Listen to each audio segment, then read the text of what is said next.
At ito ang mga kaganapan namin sa pagsalubong ng taong 2026. At dahil nga gusto namin kumain ng buko salad, kaya't ayan, kung makikita nyo ay nanguha nga pala ang sister-in-law ko at ang kapatid ko dito ng buko. Hindi na nga sila nahirapan sa pagkuha dito kasi maliit lang, mayroon na siyang bunga. At nag-prepare na rin pala ang kapatid ko dyan para sa gagawin niyang lechon belly. Dito na rin pala sila sa labas nag-set up ng speaker para hindi masyadong maingay sa loob ng bahay. Sa bagong taon, hindi talaga mawawala itong mga 13 kinds of fruit, yung mga bilog-bilog. Sabi pa nila, pang paswerte daw. Kaya go, wala namang mawawala kung susubukan. At nang minarinate na nga ng kapatid ko itong gagawin niyang lechon belly, kaya't ayan, tinali niya na. Medyo natagalan pa nga siya sa pagtali dito. At ang sabi niya pa sa akin, parang gurang daw ang nabili ko. Ako pa yata ang may kasalanan kung bakit siya nahirapan.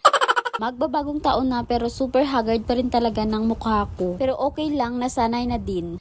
Buti pa ang pamangkin ko ay marami nang naipong laruan sa pagtatapos ng 2025. Ako siguro ang naipon ko ay maraming stress, ganun.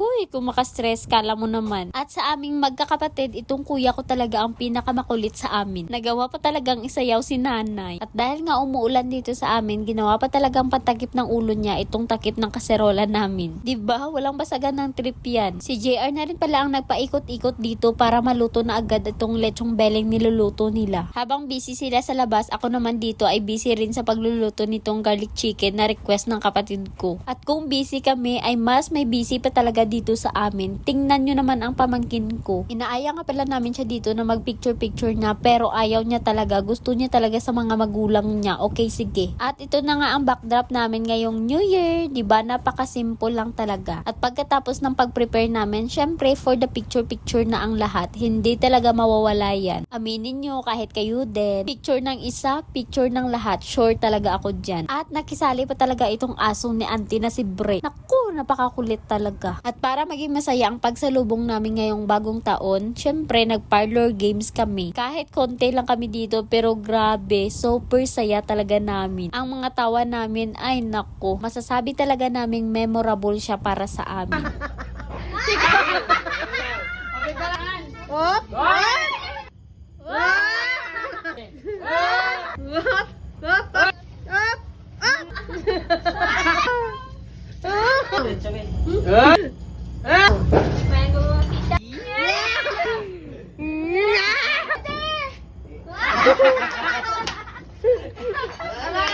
At pagkatapos ng laro ay nag-prepare na sila para paandarin itong mga motor. At masayang pagsalubong na rin para sa bagong taon.